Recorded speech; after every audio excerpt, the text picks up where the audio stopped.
से सांसद डॉक्टर अमोल कोल्हे से हमारे संवाददाता ने खास बातचीत की है। इस दौरान उन्होंने महाराष्ट्र के बिगड़े माहौल पर बात रखी।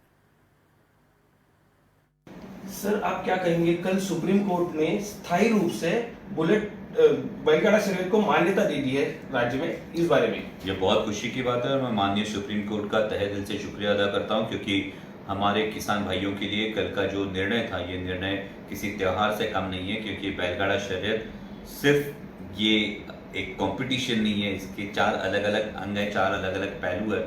इसमें ये 400 साल पुरानी हमारी परंपरा तो है ही, इसी के साथ एक रूरल इकोनॉमी को अपलिफ्ट करने वाला एक बहुत potential model bullock cart race में।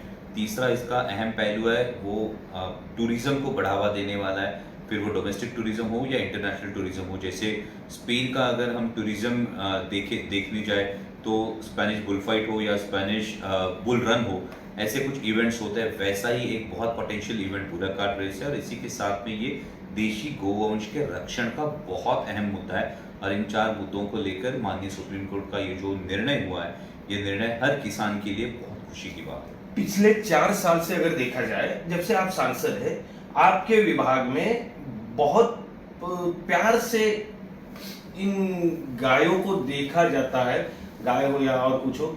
उस बारे में अगर कल का रिजल्ट जो आया है, उसके लिए क्या कहेंगे सर?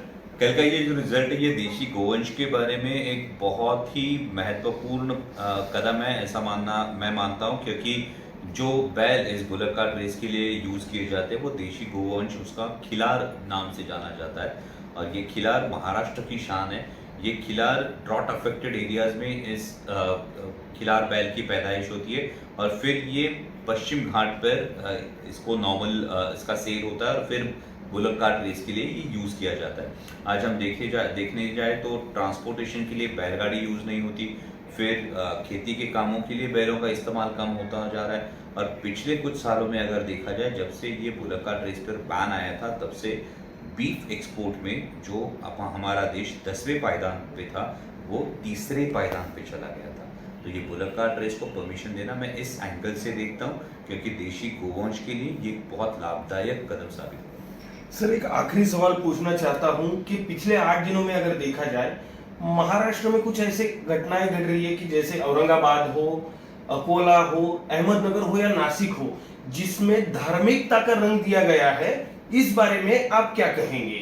जो भी घटनाएं छत्रपति संभाजीनगर में हुई हो, अकोला में हुई हो या नासिक में हुई हो, इसमें कई सवाल खड़े होते हैं। ये तो है कि एक अहम मुद्दा है।